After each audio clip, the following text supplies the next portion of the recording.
Hello everyone. So today I'm back with another video, and I know I said I was going to focus on looting and survival techniques at the end of my last one, for this video, but I've seen so many people, new players, specifically asking the same questions. How do I get money? What's a safe zone? How do I find a safe zone? What's trading? How do I trade with players? It's like,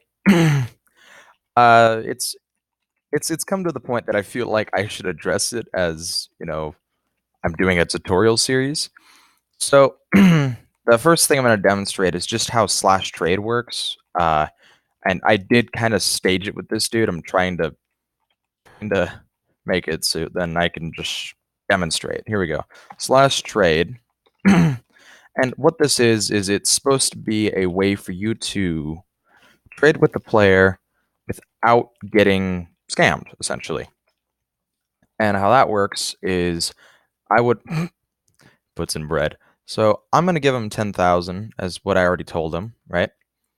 And to accept the trade, we'd both have to click the lock, waiting for him to click the lock. Okay, and then we'd both click accept trade. And only then would the trade go through. If either of us altered the trade while both the locks were clicked, both the locks would unclick, and that would let both of us know that one of us altered the trade, and that's how it works. So another way you can do trading, or if you just want to give somebody you know uh, in-game money, is slash pay. So slash pay lion crafter 64. He's not expecting this part. 10,000 more, and that's kind of how that works. And so now, now I've tripled his money. And how getting in-game money works is you can kill walkers, as you always see. Every time you kill a walker, you get like 20 bucks or 10 bucks, depends on what rank you are, I think. Or you can sell items to players, and most people will kind of have like a stash of hold on of loot that they want to sell inside of their vaults. People like me that have been playing for a long time have quite an arsenal. But and each of those could easily sell for, anywhere from 15 to 100,000, depending on who you sell it to. And the safe zones, right? So that's how slash trade and slash pay work. That's just kind of the money dynamic.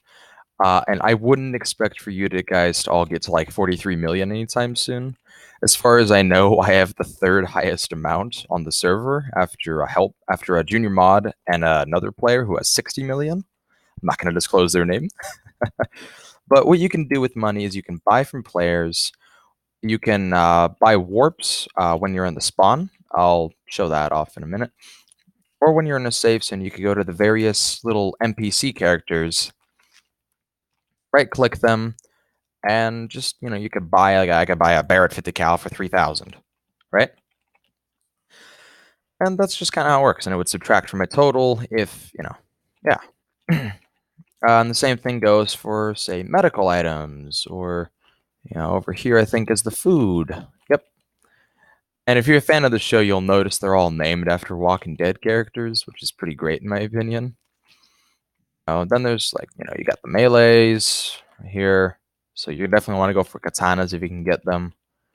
Right? Oh, she used to be in there. Equipment. Oh, another very common question, actually. Here, let me buy a red dot sight here. I've seen a lot of people post the question, how do you put attachments on guns, right? So a lot of people would be like, your crafting menu. I'm like, okay, great, but you're not telling them the most crucial part. Like, you can't put a red dot sight on your Desert Eagle. You can, however, put it on the AK-47. As you see, it says it's attachable to, and those are the guns you can put it on. So I can take it out, and it'll have a marginal accuracy increase. It doesn't like actually show the red dot sight or anything, but it's still pretty cool to have. Still pretty cool to know. And that's really about it for like how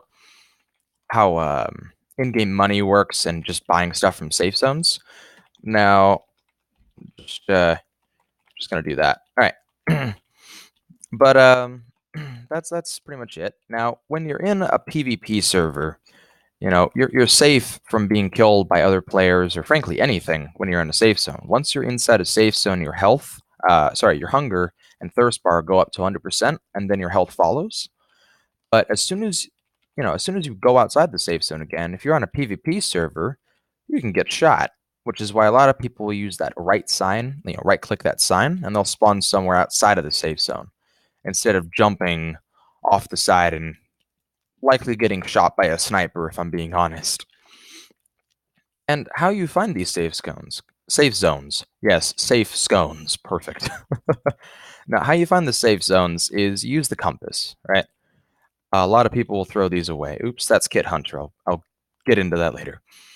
Now, these bottom six little pieces of paper are the safe zones. And as I told you last video, you can just kind of follow the compass until you reach it.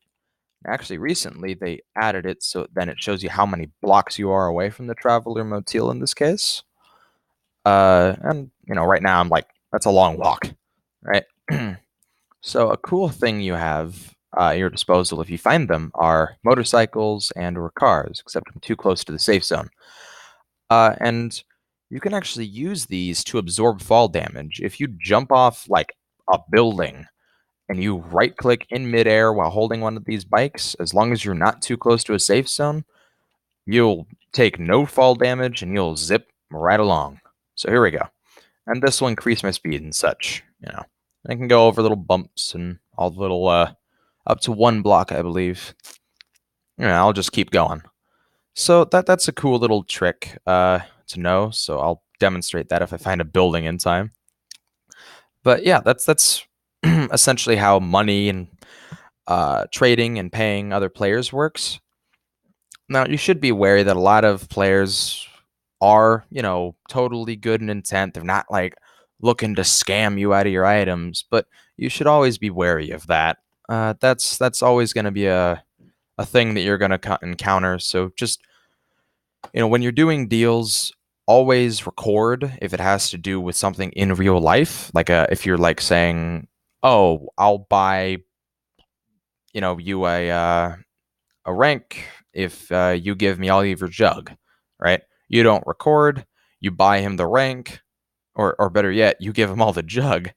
He might not buy you the rank, and you know, scamming is allowed on the server. That's a clarification that has to be made. Scamming is allowed on the server, but only and only if it does not involve in real life items. So if I were to have said to a player, "I'll give you this jug helm if you give me 1,000,000 via slash pay," so they don't have to sit there right clicking 5,000 ad for like 10 minutes, and they give me the million, I can just say, "Nope, I don't want to give you the helm," right? The Juggernaut armor helm, right? And that's totally legit. It's frowned upon, and it's like not cool thing to do, but it's totally legit. It's not against the rules.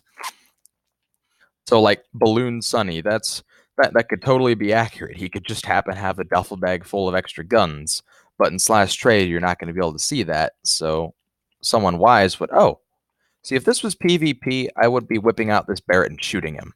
But this is the Mining Dead 3, so he's friendly. We can't kill each other.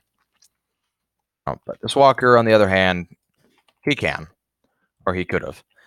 And that's essentially how trading works. Now, another question I see a lot is, what is ELO? What does that even mean, right? You see on my little scoreboard here, right beneath money, it says ELO 1388.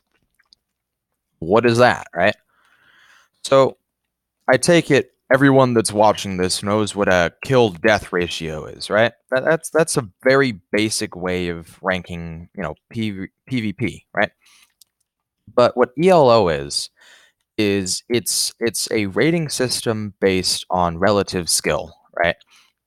So if someone like me that's been playing for just over a year kills just a player that literally just joined fresh out of spawn, and I shoot him with a sniper rifle, right?